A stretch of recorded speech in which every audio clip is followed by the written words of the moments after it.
Good evening and welcome back to the Darkness Radio special here on 100.3 K-Talk. Darkness on the Edge of Town Paranormal Radio Show here with you every Saturday and Sunday from 9 p.m. to midnight. Thanks for joining us. And join us live in the chat room. You can go to the chat room by going to darknessradio.com, click on the chat live link, and you can join us along with a bunch of other paranormal fans, people that are like-minded and looking to share and experience the world of the supernatural. So join us in there and be a part of the show with us. We can check out your questions, be a part of the action. We'll also take your guest ideas and tips. You can always email those over to us at dave@darknessradio.com or tim@darknessradio.com and give us feedback, too. Let us know what you guys think of the show. Go to our website. There's also links to our MySpace pages so you can join into the army and be friends of the darkness. Our next guest we've got up here, we just got off the phone with the lovely Marianne Winkowski, the real-life ghost whisperer. Marianne, as we know, is skilled at being able to tell you if you have a ghost in your house, and she does it kind of remotely without being a psychic or a medium. And I found an interesting gentleman, Tim, to be our guest here for the third hour. I was going to say, I'm not an interesting gentleman, so I don't know who you found. Our guest is David Franklin Farcas, and he is a professional spiritual healer. He does remote energetic healing work with buildings, people, and businesses.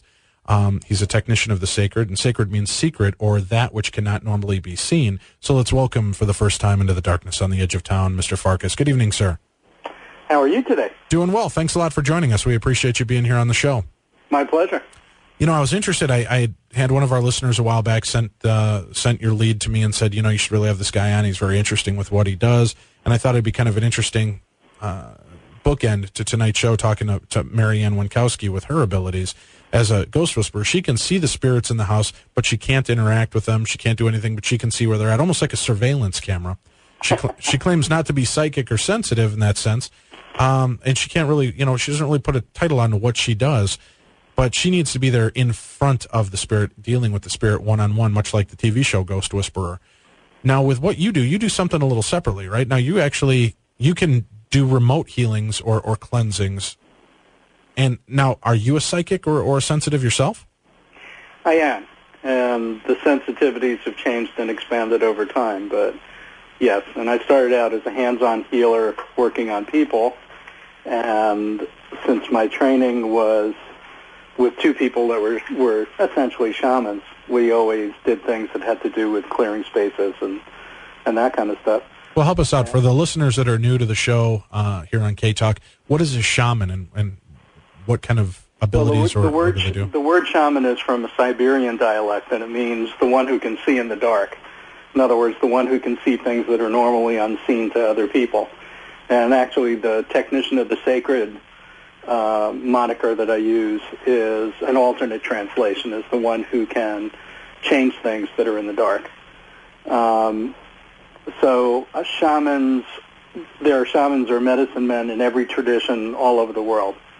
People who in various ways can go into an altered reality and not only see things but manipulate them, do things there. And that's the closest description I can come up with to the kind of work that I do. You know, there are a lot of other words that I get called all kinds of things. I bet. I have a couple ex-wives. You'd be amazed at the names I've been called. Yeah, me too. Well, with what you do, though, now you can do it in a remote viewing sense, and explain again for our listeners, what is exactly remote viewing and how does that work? Well, remote viewing is a term that comes from government programs where they heard that the Soviets were using psychics for spies, essentially. They would sit in a room and get information. So our government decided they needed to do it too, and they came up with a protocol to teach people and essentially found that while some people are talented at it, anyone can be taught to look at objects, at people or places at a distance and get accurate information. It's a skill that can be taught. And so as I've developed the work that I do and I started reading about remote viewing, I realized that some of the things that I do are very similar to remote viewing. And it's a term that a lot of people use. But essentially it's being able to, in some way, sense what's going on in another location. Now, are you actually seeing into these locations? Are you seeing it with your mind's eye, would you say, or are you, in a sense, astral projecting and putting yourself there? That's always the question. because those are two different modes of working. The experience most of the time for me is remote viewing, is that I'll see it, or just to add another term to this, I use some techniques that come from dowsing. And dowsing, while it's associated mostly with water, can be used to get information about almost anything. So in dowsing, you learn to ask questions that can be answered yes or no. And you use a tool of some sort as a biofeedback device to tap into the information that a psychic would get by seeing or hearing, but you don't need to be able to see or hear. You can use a pendulum or a dowsing rod or any number of other things. And somebody asked me to speak at dowsing conferences, and I realized that a whole bunch of the things I were doing, other people were doing. I just didn't know it. And I started expanding my repertoire of ways to get information. So I do a lot of paper and pencil kinds of things. I have graphs, I have lists, I draw pictures of the house without being able to see it. I get pictures of the house from the people I'm working with, and I mark them up. I can see, my hand will draw where the spirits are, where the vortexes are, that kind of stuff. So are you, in a sense, channeling then? Well... Or is it a form of automatic writing? I mean, there just seems like you're touching on all different aspects of communication. I get data any way that I can work out that I can get information quickly and easily, I will use. So I'm constantly running into people that do things differently and going, oh, I never thought of doing it that way. Let's see how that fits with what I already know and how I already work. So there's an element of it that's like automatic writing, but what's the difference between automatic writing and channeling? You know, other than people who step out of the way and let someone else come into their body that are doing a full possession channeling, most channels are still in their body, and they're just giving you the information. Let's step back a little bit here, too. Let me get some background information on you. How did you come to realize that you had these abilities, and what drove you to start doing this kind of work? I mean, this isn't something you just wake up... My usual joke is my junior high school guidance counselor said, you know, you may not believe this, but someday, which obviously is not the case. My first understanding that there was something going on was when I was 6 or 7 years old, and my dad, and when I came up from school, my dad said, what happened at 2 o'clock? You got hit. What happened? Because he felt it. And I realized years later that my dad knew a whole lot more than he... So your dad could sense when you were in danger or hurt? Yeah, he could sense that. He also could... I always thought he was a bureaucratic genius, but I think he was a much higher level metaphysician than anyone in the family understood. He could decide something was going to happen, and somehow it happened. Well, see, now that's got to be a little frightening as you're hitting puberty and teenage years, right? You don't want Dad in your head knowing everything you're doing. Well, you know, I've got a 13-year-old, and when she realized that I can tell whether she's okay or not, and I can usually locate her pretty accurately. Oh, see, now that's what I need. I've got 3 daughters, and I'm going to have to start checking on that real soon here. There's going to be issues with boys, so... Absolutely. I figure it would be very funny when the first boy comes to the door. Say, did she tell you what I do and that I always know whether she's okay? But people do that all the time. They just kind of offhandedly go, well, no, that wasn't anything. Especially with your kids. Your DNA is in your kids. You're still connected to your kids. So it's a matter of... Well, maybe you could even shed a light on this for me, and I've mentioned this in the past on the show about psychic connections. I don't claim to be psychic. I don't ever feel like I've got any kind of psychic ability. But it was about 21 years ago, on New Year's Eve, I was out driving all my friends home. Eyes out. Did you hear that, Tim? I'm creating my own vernacular. Yeah, he is. Eyes be out there driving, and driving everybody home, making sure they're getting home safe and sound. I stayed sober cab for the night, and... every time I'd pass my parents' street, I would just have these visions of my mom being wheeled out on a gurney to an ambulance. Mm-hmm. And, I was like, wow, what the hell's wrong with me? And I just kept doing my deal for the night. And I was supposed to spend the night at my friend's house, and I went over there, and, it was about 2:30 in the morning, and I was restless, couldn't relax. So at 3, I said, dude, I'm going home, and got in my car, drove back. My mom came skittering out into the kitchen as she was wont to do when I'm, coming in late, make sure I'm okay.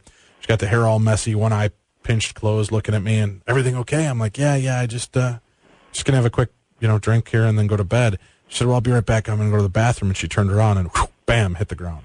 She went into a grand mal seizure, which she had never had happen before. Mm-hmm. So, I mean, needless to say, my mom ended up going into the hospital the next day. But I had this... And you were there at the right time. Right. I had this weird connection with her that both my father and I, my stepfather came running out and we got her in there. But I've never had anything like that since. I mean, is that kind of what you do? I mean, you can get those senses and those feelings. Is that the genetic coding that we're connected to each other? There are a lot of people doing research on this, and I've got my own ideas. I'm always looking for physicists and new science people to talk to. But let me give you one framework for it. Please.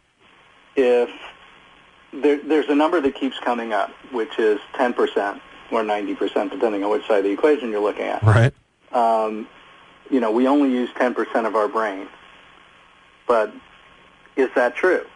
No, I know a lot of people that use a lot less than that, David.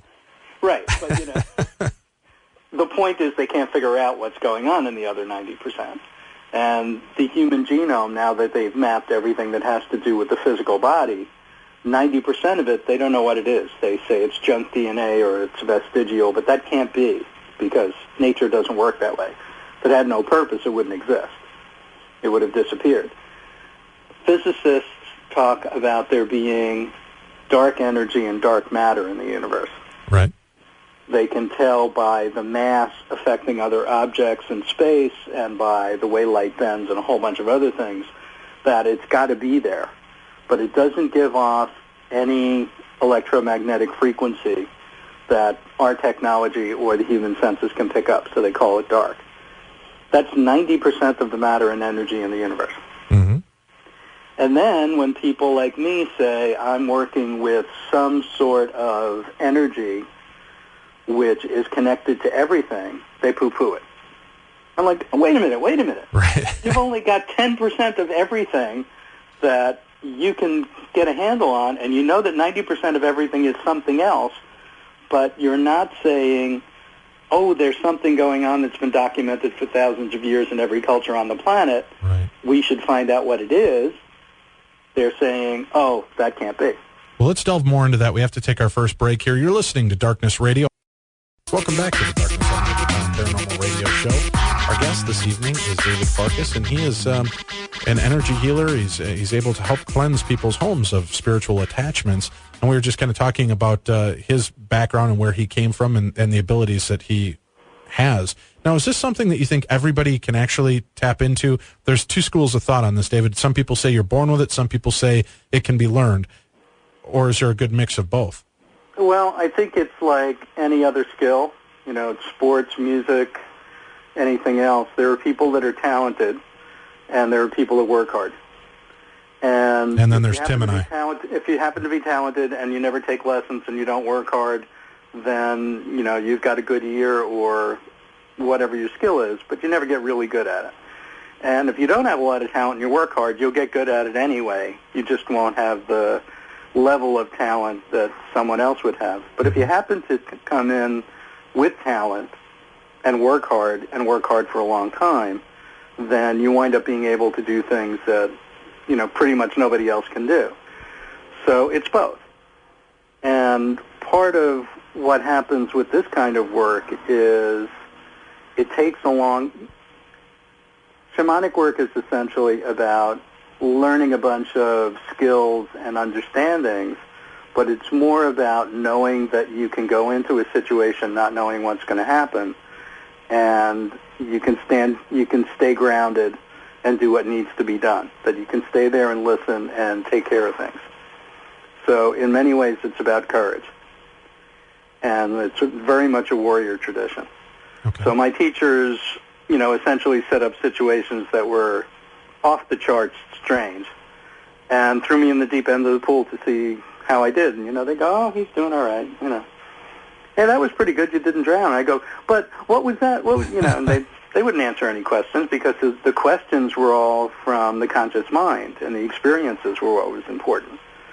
And so a lot of people that do paranormal stuff have very strange experiences, and they go, I've had enough now. This is way too weird for me. And they're out of there. And the people who stay and wind up developing skills are the people who are mentored into being able to understand that you can stay there and be with the creepiness or whatever is going on, and then it makes sense, and there are things you can do. So, I've been doing this stuff for 30 years. There are things that I look back on and go, why did I ever continue doing it? Exactly. Experiencing that. But my way of being in the situations was always, oh, that was interesting. I obviously don't know really important things here. I better find someone who can teach me. Well, let me ask you this. We briefly talked yesterday on the phone, and you were kind of giving me some background. What are your thoughts on the shows like Ghost Hunters International, Dead Famous, Haunting Evidence, Paranormal State? How do you feel these paranormal shows are approaching the paranormal? Well, I'm excited that there is so much, especially in kids' movies, but in lots of movies, and on TV now, that's accurate. So that people are getting information that really is about what the ghost phenomenon is, not about creepy stories and other things, so they can start understanding it. And part of the reason I'm excited about it is that people really are running into it more. As the planet is changing, everybody knows it's changing. Nobody knows exactly what's going to happen around 2012. Mm-hmm. But as the planet is changing, a lot of people are calling the phenomenon of seeing more ghosts the thinning of the veil. That there used to be more of a separation between the realms, and people that never would have had the experience are running into it. And, when I do my talks about ghosts, it's really creating a context for the phenomenon and making it make sense. And then I get people to tell their ghost stories. And the ghost story always starts with, I've never told this to anybody. Or you're going to think I'm crazy. Right. And when they're done, I ask the rest of the group how many people have had the experience, and they're blown away that half the group has had the experience. And then I'll say, oh, by the way, did this happen too? They go, yeah, how'd you know that? I go, because it's common. So the experiences are common, but people don't know that everybody else is having them because everybody's sitting there going, oh, I can't talk about this. Everyone will think I'm crazy. So there's has been a tremendous stigma, and these programs are getting that stigma washed away in many ways. They're showing that this stuff is real. They're showing that there's scientific evidence that will indicate that things are actually happening. Well, help me separate some of the fact from fiction. Then you said that mm-hmm. Now you like because they're getting to the real meat of it, not just the scary stories. What were the old views of ghosts, and what do you feel are the accurate views of ghosts? Well, there are a lot of the stories and religious teachings about ghosts, in my experience, and this is not to challenge anybody's religious beliefs, but in my experience are inaccurate. And people go around with both the creepy stories, because most ghost movies, in the past anyway, have been about scaring people. Because it's a good way to scare people. Halloween's about scaring people. It's right. Not about understanding that stuff. It's about, horror movies, about being scared. Even the classic Ghostbusters, which was hysterically funny, was thoroughly inaccurate, and it was mostly about demonic activity. Wait a minute. Ghostbusters was inaccurate? You can't go with a proton pack and capture a ghost, David? You're shattering my illusions. What are your thoughts on Santa Claus and the Easter Bunny, sir? How dare you? Well, Santa, maybe. I haven't run across the Easter Bunny yet. Yeah. So, let's take Ghostbusters for as an example. Most of the activity that they show, and it's got priceless lines, like, you hardly ever see this behavior in a major appliance. Right.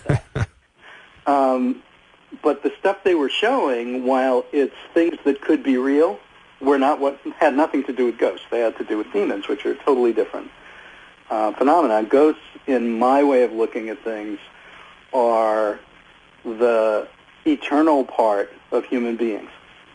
We get bodies for these road trips so we can be on the planet, but the part of us that is going to be around forever, the intelligence... Did you hear that, Tim? We get bodies for the road trips on this planet. Apparently I was bargain shopping. Mine's going to be lean and mean, baby. I was definitely looking for a low rental here. Well, my way of looking at it is that you chose what was best for what you decided you wanted to learn this time around. I wanted to learn how to be a lazy sloth, so I picked this body. Well done. And I really wanted no hair, because I like the feel of the cold air across my bald scalp. It's easy maintenance, too. Yes. Obviously me too. Maybe that's it. Maybe I was like a long-haired Adonis in my last life, and it was just too much work. And in this life, I'm taking a vacation. That's all right. All right, David, you're making me feel better about myself. Let's continue. Where were we? I don't know. You were just talking about the fact that we pick these bodies as a vessel for us while we're here kind of doing our road trip. Right. My sense is there is, in whatever the energy phenomenon is that the universe really is constructed of, there is a place that whoever we are in that way, congregate together and decide we're going to come into this space-time experience, this experience of density and duality and struggle, to create experiences for ourselves. And it's like, road trip, hey, you used to be mom and you were my brother and let's mix it up, and then you forget it because the game wouldn't work unless you forgot. And you go around meeting the people that you've already decided to meet to do the stuff that you've already decided that you wanted to do together. And you would think that when the body dies, you would just go back home and it would all work perfectly. But there are a number of phenomena, some of which have to do with people's beliefs, some of which just have to do with weird mechanical mistakes that happen in the universe. Right. That cause people, when they die, not to go to the light and go home. And then they're kind of software beings stuck in a hardware universe. They no longer have physical density. Our bodies look solid, but they're essentially compressed energy. My body looks a little squishy. Mine's hardly compressed. See, Tim, we're just closer to the spiritual realm. That's the deal. We're already ready to transcend. That's it. That's it. So, all of the stuff that I look at in terms of trying to understand ghosts is, okay, why are you here? And what is it, since you're stuck here, why are you doing the things you're doing? That's a good question. Let's take our second break here. We'll come back and see what you can answer for us on that. You're listening to Darkness Radio. Welcome back to Darkness Radio. I'm your host, Dave Schrader. We're talking to David Farcas, and he is actually an energy healer and a house cleaner from afar, if you will, by doing remote. You can get information, and you can go check out the website while the show is going. If you're online with us, go to househealing.com. Again, that's www.househealing.com. You can get some information on David there, figure out a little bit about what he does. We were just talking about what are ghosts and what are they doing here and what's their purpose. What have you found in the work that you've done here, David? Well, a lot of it has to do with circumstances. So, if you have a normal death, if there is a moment, either you're sick over a period of time and you go in and out of your body. If you've been with someone who's dying, right, they're not present all the time. And that's going back and forth across the veil until you're ready to leave. And that's, it's funny. It's like a lot of our listeners, they're not there all the time either. Or something happens and you have the out-of-body experience, look down at your body and go, oh, that'll never work again. Then you have a way of integrating what happened, look around, the guides are there, and you leave. It's fine. Mm-hmm. And there's no pain once you're out of your body. That's one of the things people really don't understand. As soon as you leave your body, all of that stuff's gone. But if there is an extremely sudden death or a death that's very emotional, whether it's being attacked or suicide or something else, but the emotion is what the focus is at that moment, or you have beliefs that affect where you think you're going to go or whether you're going to go anywhere. Mm-hmm. So one of them is if you believe that you are a sinner and you're going to go someplace to be punished, one of the things that I've seen over and over again is you might decide, no, I'm just not leaving. I'll stay here with my buddies in the cemetery because we've all been drinking together and carousing. And a friend of mine was in Ireland and cleared a cemetery, and that's exactly what the ghost told her. Well, see, now that's interesting to me, and let me talk. As I mentioned on this at the beginning of the show, one of the biggest fears I have, or one of the things that drives me in the world of the paranormal, is the fact that I'm terrified of death. The whole, where do we go? I'm just afraid I'm going to end up rotting in the shell in the ground until whatever happens next. So that's just always freaked me out my whole life. I mean, at the age of 40, I still lay awake nights thinking of that. Here's something that shakes me up. When people try to tell me, oh, no, we go to another place. There's all this beauty. Well, then how come every time we dig up an old cemetery and put up a building, it's just wrought with hell and there's ghosts everywhere?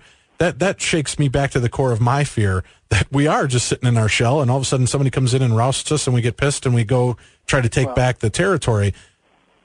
If indeed, and there are a lot of them, there are tons of ghosts, if indeed you don't make it to the other side, you're now outside of time, so you lose track of everything, and you don't understand what's going on. Most of them don't know they're dead. They're totally confused and lost. And they've got whatever experience they've got. You change that experience by digging the earth up or changing the house or whatever else, and they get upset because they're having an experience, while it's not a physical experience anymore, that they understand as being their life. So, but doesn't that clue them in that they're not alive anymore? That, hey, no, there's people living really here that don't talk to me, and the first time I asked the question of a ghost, do you know you're dead? The answer I got was, oh, that would explain a lot. And I've gotten that answer over and over again. Do you think that's where the Talking Heads got their idea for that song, Tim? This is not my beautiful wife. Yeah. This is not my beautiful house. Yeah, see, that would be the big clue to me that, if I'm from the 1800s, I'm Pilgrim Joe, and suddenly I've got a hot chick in a mini skirt and half shirt with a belly button ring. I'm going to kind of be clued in that things are not right in Kansas, right? Well, I don't know if I'm Pilgrim Joe, everything's all right. For whatever reason, they really don't seem to get it. Let me give you the... Do you think they get it? They just can't face it? They're afraid to move to the next judgment part? No, it really isn't that. Okay. Because one of the things I do all the time if I'm driving around, when I pass a cemetery, I open a portal to the light and basically say, anyone who's ready, here are the guides and angels, go for it. And lots of... Oh, you're good. I can't even talk on my cell phone and drive at the same time. You're opening portals, sending on spirits, and eating a Big Mac on your drive. This is amazing, Yeah, Dave. well, it's a weird life. Are you driving with your knees while you're doing that? That's what I want to know. When I do that, a tremendous number of them just kind of look up and go, oh, what? Huh? And there are angels and guides that are instantaneously giving them a download, and they go, oh, yeah, okay. Okay, but why did they need David Farcas for this? Isn't that God's job? Isn't that the Lord's job, is to say, hey, you're dead, come with me now. You're going to live forever in my heaven. There's this interesting thing about the angelic realm, and that is that it cannot intervene in the physical without somebody with a physical body asking for the intervention. Right, but at that point, they're no longer physical. They're ethereal. They're discorporate, right? I understand that, but if they're confused and they're on the earth plane, somebody needs to initiate the process. It will not, as far as I can tell, it will not normally happen on its own, and that's what this work is about. Okay. I'm surprised often how many, if I just open a portal and bring the guides in with the intention of letting the ones that are ready leave, how many will just get it and are ready to go. There are some that are extremely frightened, that have been hiding, they're acting out whatever their life was about, and they need more attention. But a lot of them will just leave. So that's been a fascinating process. Well, unfortunately, in life here, we are under the constraints of time, and it's running away from us quick. So I want to know, what is a quantum grid restructuring that you do that allows you to help people and clear these properties? Well, one of the things, about 4 years ago, I had an experience where literally a new guide said to me, oh, we see you're ready for your mission now. And to which my response was, oh, God, one of those days. and suddenly my vision... Please let my mission be a trip to Hooters. Is that what you were hoping? and then my vision changed, and I could see the energetic grid of the building I was in. It was a hotel. So is it almost like that? Is it almost like that green light laser, like from Tron, that kind of grid pattern you can see? Or if you've seen What the Bleep Do We Know, the blue grid at the end in the hotel, except it was full of holes. The geometry was broken. And I started asking questions and getting a download, and the initial answer was that human emotions have so much power that they shatter the grid and then are stored in the hole they create. So anything that happened in the building is still there. it's still running, it's still affecting people, and it's still attracting people who match that energy. So I talk to landlords, and they say, the people change, but it's always the same family. They've always got the same money problems. They've always got the same drug problems. It's always the same story, just different people. And that makes perfect sense to me, because the only people that would live in a house with that particular resonance would be people who have the same thing going on. So are you trying to convince people as a realtor to buy outside of their budget and get into a more wealthy home so that they're ready for this? Well, what it means is there are houses... That's like the law of attraction. I know it's kind of sarcastic, but it's true, right? If you open yourself up for it. And the law of attraction actually works with ghosts, too. It's very interesting stuff. But if... See, Nicole, they're attracted to you. We're going to talk to Nicole in a few minutes. She's got a ghost that's stalking her at home, so we'll talk to you about that in a second. But all right, we can talk about that. Sure. But just to complete the thought, the quantum grid restructuring essentially is resetting a whole array of different grids to their original geometry, which means the stories no longer have a storage place. It's like reformatting a hard drive. Okay. And very often houses that don't attract anybody who's interested, or people are attracted to it and the deal won't go through, or people come to the open house and say, it's a great house, but, and then they can't tell you what really the but is. What's happening is they're responding to past events that are stored in the grid. And they might be responding to a ghost or something else, but frequently it's that the history of the building is freaking them out, but they don't have any psychic skills to sort it out, so they just go, oh, creepy place, I'm out of here. I think I hear my mom calling, kind of thing. Right. And so what you're able to do is kind of grid this out and then reconnect the grid and flush out the... I just reset all of that, and that combined with... How long does that take you to do when you're resetting it? Are you doing it psychologically? Are you doing it metaphysically? Are you leaving your body and rebuilding, or how does this work? I thought I knew until I started working with a gal who does similar work in Australia. Now, you talk about space and time not mattering. She's literally on the other side of the planet. And my experience is I see it in special effects in front of me, in my mind's eye. Okay. She will call me in when she knows that I can do a better job on something than she can, which isn't very often because she's amazing. And she'll, it's the middle of the night in my life because we're on opposite sides of the planet, and she'll watch me walk around the building. So her experience is that I'm there. Gotcha. My experience is that I see it in special effects. I've had one client that says they saw me in the building. So what level of reality, how many different things are going on simultaneously, and how are people tapping into it? I don't know. There is certainly some phenomenon that has to do with my consciousness being in another place in such a way that certain people can see that my consciousness is there. Sure. It's not what my experience is most of the time. We have to take our one of our last breaks here. Stick with us. You're listening to David Farkas as our guest here on Darkness Radio. We'll be back with more, and we'll be bringing Nicole Remini on the line, talk to her, and see if maybe we can get her some help from you, David, on how to get rid of the creepy little lover ghost she has in her house that's interested in her. We'll be back with more. Welcome back to Darkness Radio. I'm your host, Dave Schrader. In the studio with me, Mr. Tim Dennis, and joining us, we've brought her back from the light, Tim. Nicole Remini is with us in studio. Hello. We brought her in for first hour. We had her on her phone talking to Marianne. Yeah, Marianne Winkowski. And Marianne told you that you have a young male ghost in your house. Right. Hey, now. In your house? Suddenly My I'm all house. Canadian. Yeah, you got a ghost in your house, yeah. My house. And that he's kind of stalking you. He's hanging out with you. He Right. likes to see you in the shower and such. Yeah. Uh-oh. So David, with this, now she's a little unnerved by this. First of all, she has a little child ghost in her house. Little girl. She's got this male ghost in her house, and the girl ghost seems to be following her, and this male ghost. Now, how can somebody like this, who's suddenly unnerved by the fact that they have somebody in their house watching them, are there precautions that we can just take as an everyday person, or do we really need the intervention of a David Farkas to come in and clear the pathways? It depends on the situation. Is Okay. this Nicole, let me ask you just a few questions. Is this a very old house? No. How old is it? Maybe 15 years old. Mm-hmm. And, there's about a 20 She's just a very hot woman. So is a male ghost chasing her. See how it works?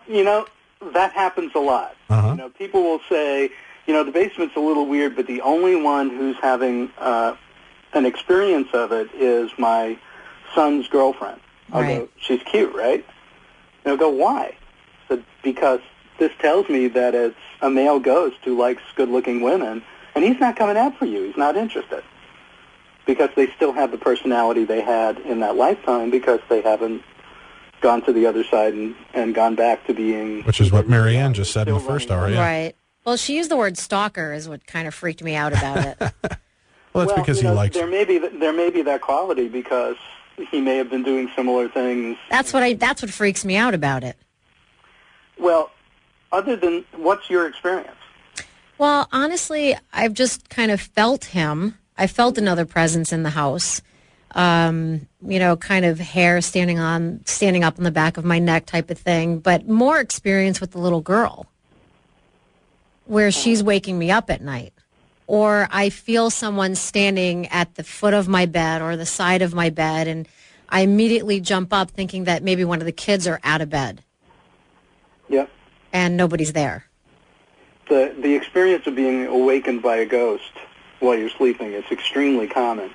And one of the things that's also extremely common is feeling the bed move. Yeah, I have had that happen.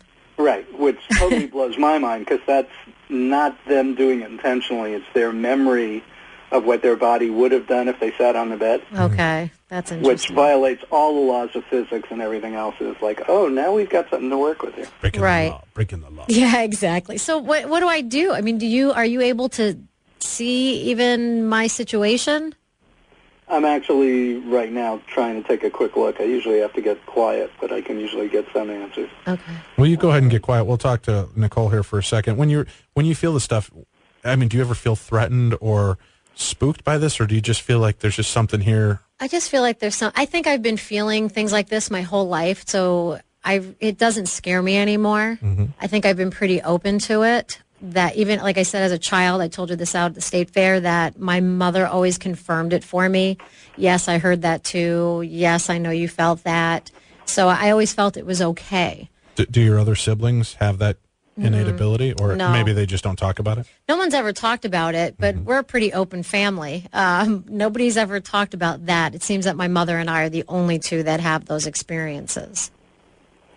But you don't... Okay, I have a little more information for you. All right. I'm scared. And the answer is yes, I can clear it. I love you. Are you single? That's the work I do. I clear buildings and land and people and businesses, and I do it all remotely. So this is exactly what I do. I thought David was going to say his work was being single. I was going to say. Yeah, it's hard to be totally single when you have a teenage daughter, right? Yes. Yeah. Your house is on top of a number of geopathic, underground energetic issues. Okay. There's underground streams that go directly under the building and cross. There are ley lines, which are kind of energy meridians. If you think of the energy meridians in the human body, these are the meridians of the Earth. Okay. And where they cross, there are vortexes formed. So depending on whether they're two positive lines crossing or positive and negative lines or two negatives. So churches and power spots and ritual sites all over the world tend to be built on the crossing spots of positive lines over water. Okay. Yeah, we do have about a church about every 4 blocks in our neighborhood. So there may be a major ley line right down the middle of the town or something. Okay. But there are two intersections like that, one right inside the house, one outside. Those will tend to be places where ghosts and other things can go back and forth. It's also a power spot, so there's more energy there, and they like the energy. You, as somebody who is very spiritual and has some background in this, also are a really bright light. Okay. So they're looking for the light. They see you go, oh, cool. Right. So indigo kids, all these new children that are coming in that are just incredibly intense, bright lights, have ghosts around them all the time, and they need to learn what to do about it because everything's going to be attracted to that light. because of the power and the power source and the energy of it.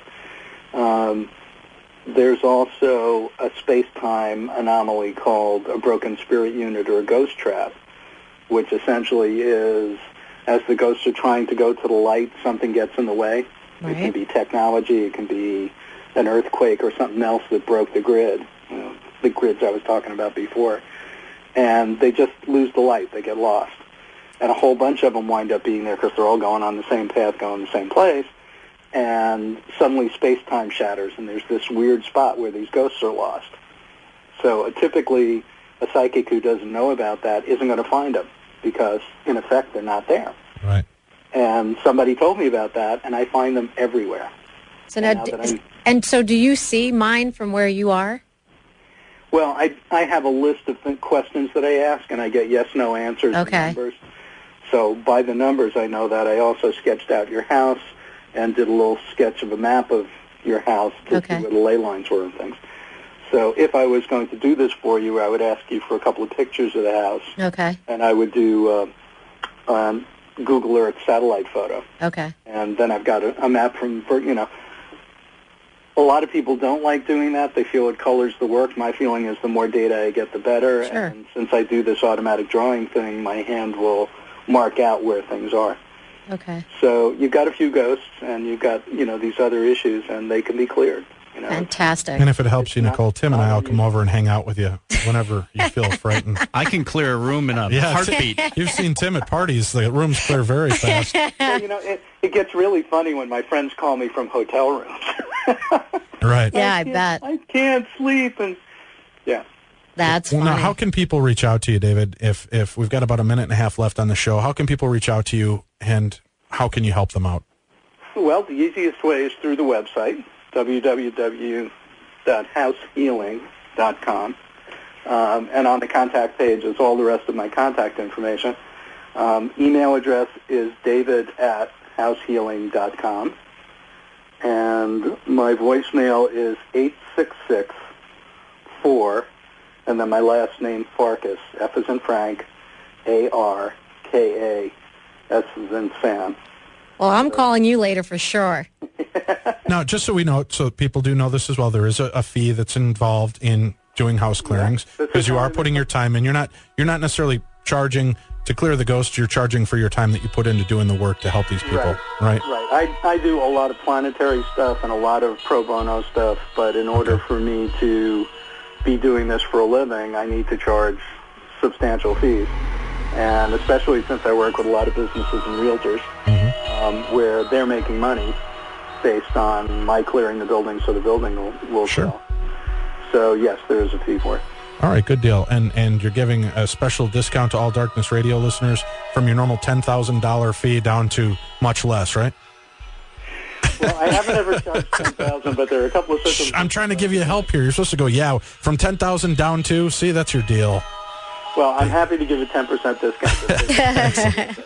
Well, thank you very much for joining us, David, and I do hope people will check out your website, and, we'd love to have you on the show and talk to you more about this in the future. I'd love to do that. Thanks for inviting me, Dave. Thank you very much, and thank you all for tuning in. We'll be back again next week with brand new shows and more movies.